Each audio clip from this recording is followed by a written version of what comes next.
Yo les gars, aujourd'hui ça fait à peu près 2 ans qu'on est en Australie avec Tess. On n'a toujours pas parlé de son animal phare, alors aujourd'hui on va parler du kangourou. Dans cette vidéo on va apprendre à mieux connaître le kangourou, on va voir son rapport avec l'homme et enfin on verra son image dans la pop culture. Allez c'est parti!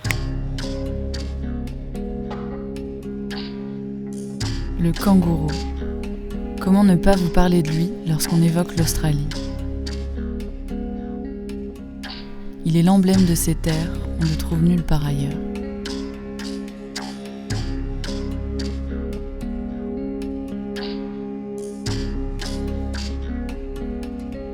Grâce à sa capacité d'adaptation exceptionnelle aux climats les plus extrêmes et sa méthode de reproduction des plus prolifiques, sa population serait estimée à 50 millions d'individus, soit 2 fois plus que la population australienne. Faut savoir que le kangourou est un animal nocturne. Et ouais, c'est lors de la tombée de la nuit qu'il est le plus actif. Néanmoins, il est quand même pas rare de l'apercevoir en matinée ou lors des couchers de soleil.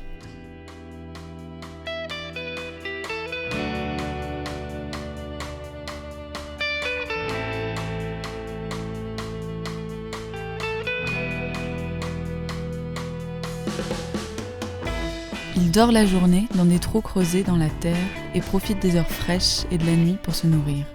La plupart des kangourous sont herbivores, mais certains d'entre eux sont aussi insectivores. Ici, dans le New South Wales, les espèces prédominantes sont les wallabies, qu'on reconnaît de par leur petite taille, des mini-kangourous en quelque sorte, et le kangourou géant. Bien qu'il ne soit pas le plus grand des kangourous, il peut atteindre quand même 1,80 m de haut pour 60 kg. Le plus grand quant à lui est le kangourou roux, pour 2 mètres de haut et 90 kg pour les plus gros spécimens. Avec sa sympathique petite tête de lapin et son corps de souris, le kangourou n'est pas sans reste lorsqu'il faut mettre les gaz. Grâce à ses pattes arrière très longues et puissantes, une queue extrêmement musclée qui lui sert de chaise lorsqu'il est au repos, il peut atteindre une vitesse de pointe de 80 km/h pour des sauts allant jusqu'à 9 mètres de long lorsqu'il se sent menacé.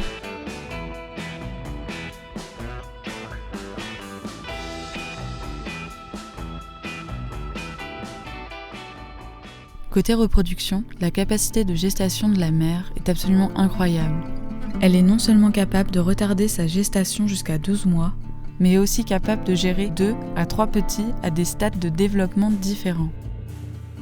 Pour vous la faire courte, un dans l'utérus, encore au stade d'embryon, un dans la poche frontale et un troisième plus développé qui peut gambader librement mais jamais trop loin de sa maman. Les Australiens l'appellent le Joey.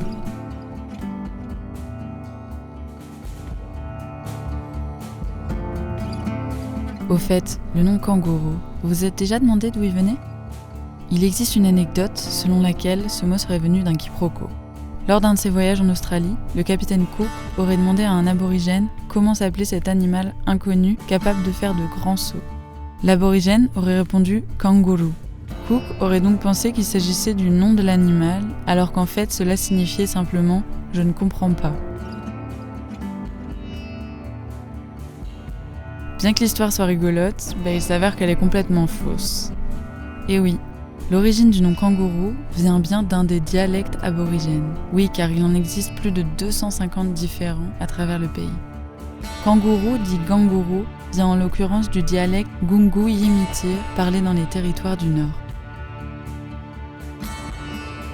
Comme je vous le disais un peu plus tôt, la population des kangourous étant vraiment très importante, elle s'avère être en réalité un véritable fléau pour le pays. Une grande partie de la population australienne les considère comme de véritables nuisibles.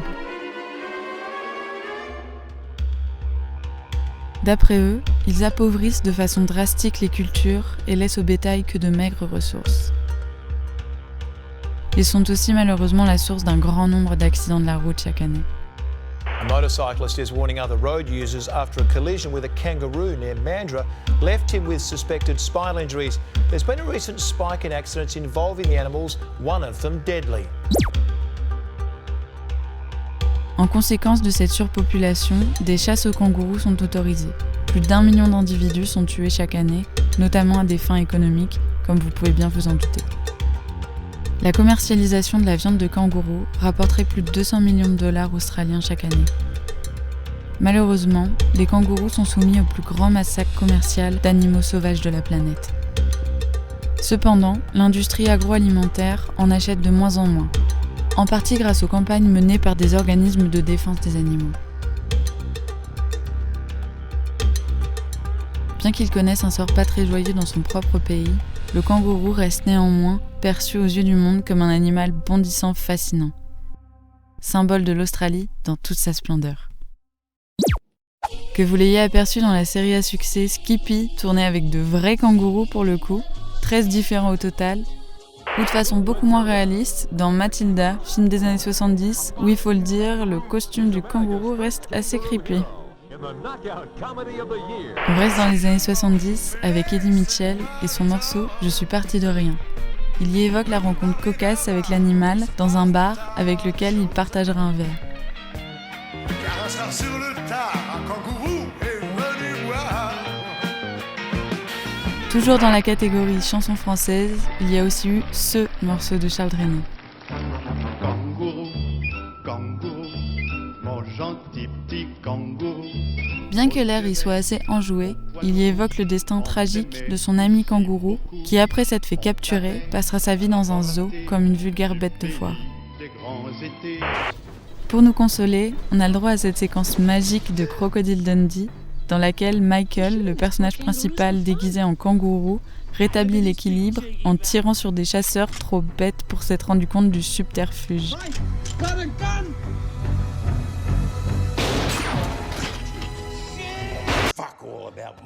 Autre séquence de cinéma tout autant sarcastique, cette fois-ci dans Wolf Creek, où le morceau à succès Tie Me Kangaroo Down Sport y est repris lors d'un duo des plus anxiogènes.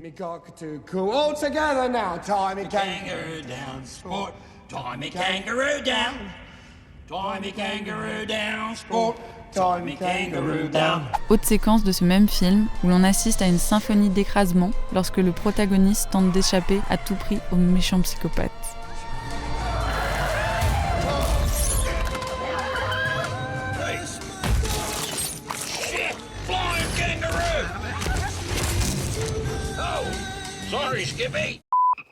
Destiné à un tout autre public, le kangourou est aussi dans pas mal de dessins animés. Les Simpsons, Tom et Jerry, les Kangous, sa démarche bondissante et son allure clownesque fait toujours son effet auprès des plus jeunes. Pour les fans de guitare saturée, basse frénétique et haute batterie vénère, on peut l'entendre faire une apparition furtive dans le morceau Postcard des Who, où il l'évoque lors d'un arrêt forcé sur les terres australiennes après avoir un peu trop abusé de la binouse.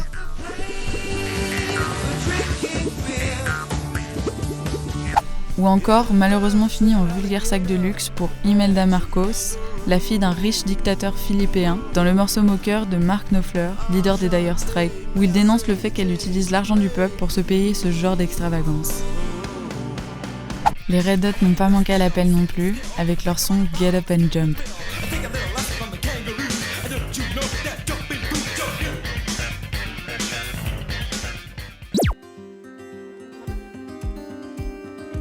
Animal dérangeant pour certains et fascinant pour d'autres, le kangourou reste néanmoins un des emblèmes de l'Australie et un animal signe de punch, d'exotisme, de cool attitude et de désinvolture à l'état pur pour le reste du monde.